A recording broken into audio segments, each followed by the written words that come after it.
Halo semuanya, selamat datang di VLY Studio. Kembali lagi bersama saya Vera Lois. Oke, kali ini saya akan membahas mengenai bagaimana caranya setting up pertama kali ketika kita membuat sebuah aplikasi dengan menggunakan CI3. Pertama-tama kalian silahkan download CI3, itu gratis ya.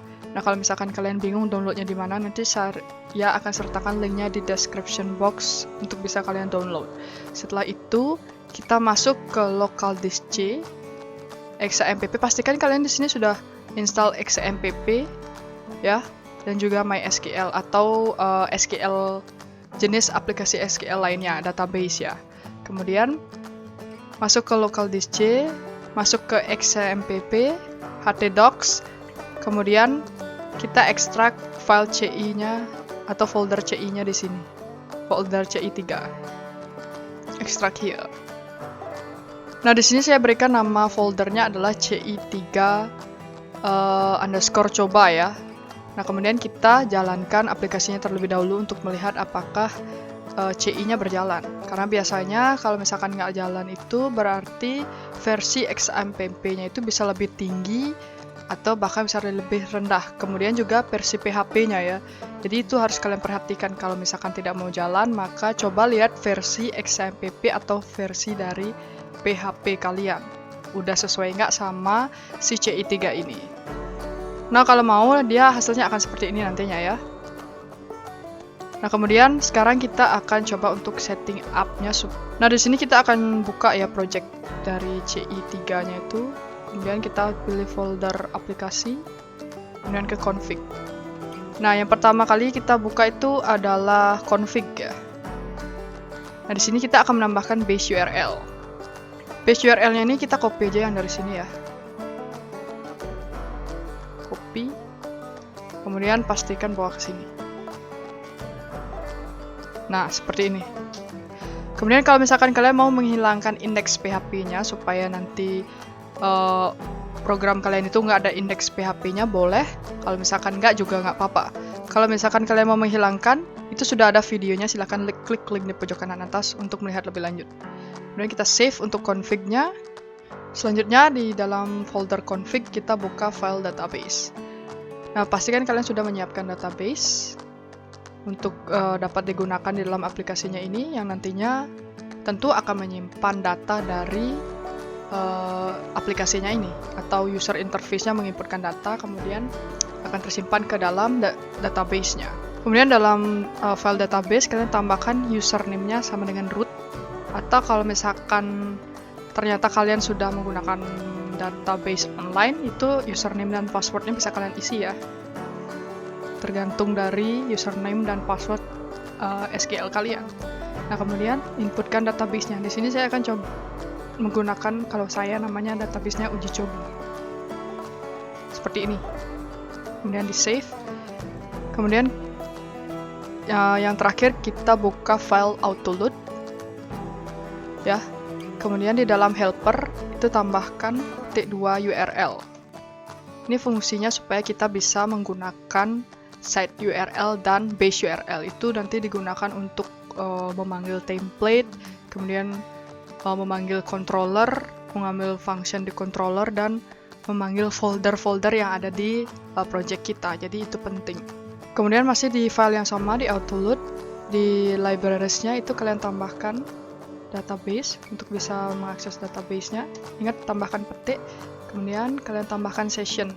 Session ini digunakan untuk login nantinya ya, jadi itu penting juga. Nah, seperti ini. Kalau misalkan ada kalian menggunakan template, itu kalian bisa tambahkan template-nya juga di sini, supaya kita bisa mengakses template-nya untuk di aplikasi kita. Jadi misalkan seperti ini ya, kita tambahkan saja langsung. Template. Save. Selesai untuk setting up pertamanya. Oh ya, saya tambahkan lagi satu di folder config, itu di file routes ini ya, di bagian paling bawah. Default controller ini adalah nanti yang akan menampilkan file atau tampilan pertama kali kalian menjalankan aplikasi kalian. Jadi misalkan ini ya, kita jalankan localhost CI3/coba.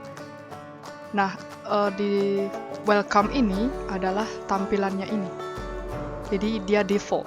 Jadi kalau misalkan kalian mau menampilkan file yang lain, misalkan form login atau dashboard gitu, ya kalian tinggal ganti di sini.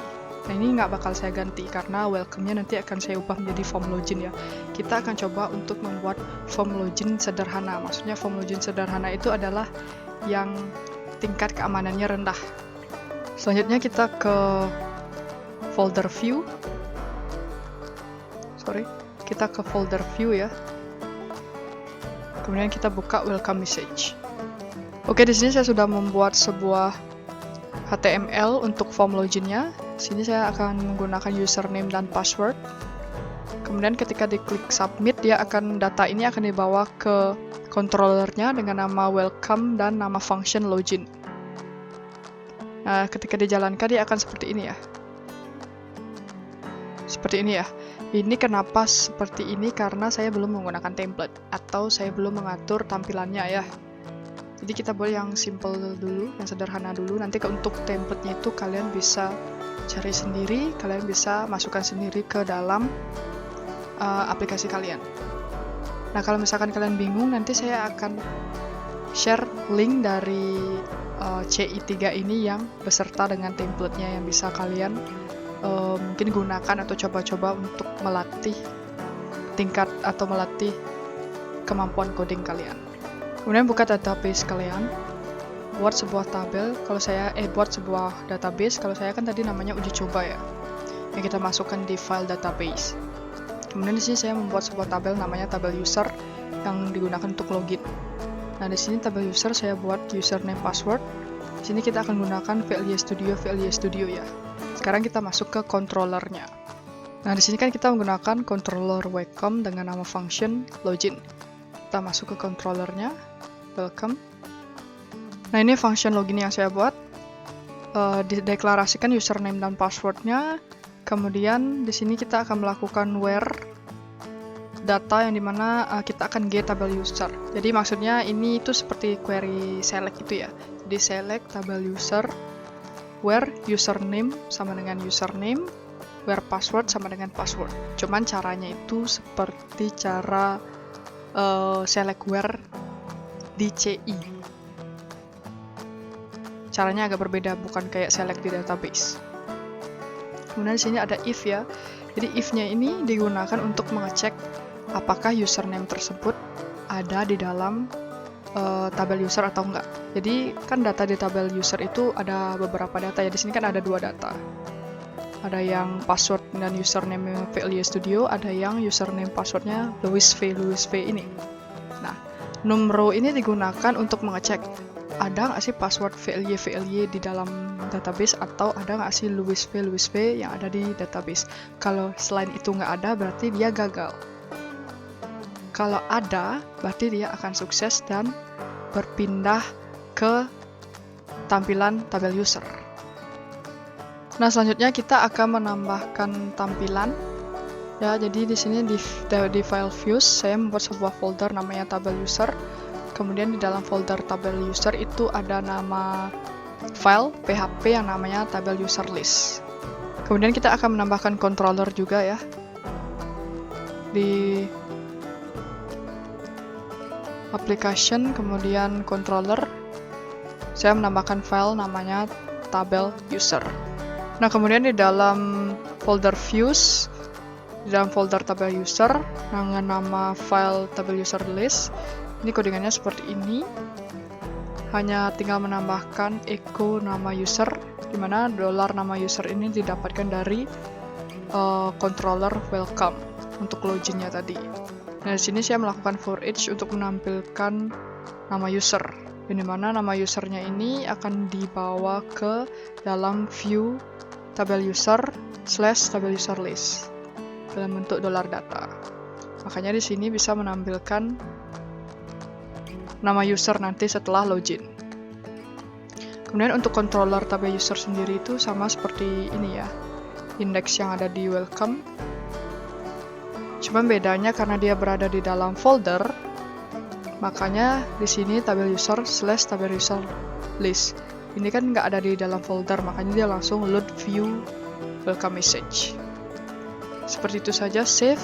Hasilnya akan seperti ini, dijalankan. Kemudian kita login.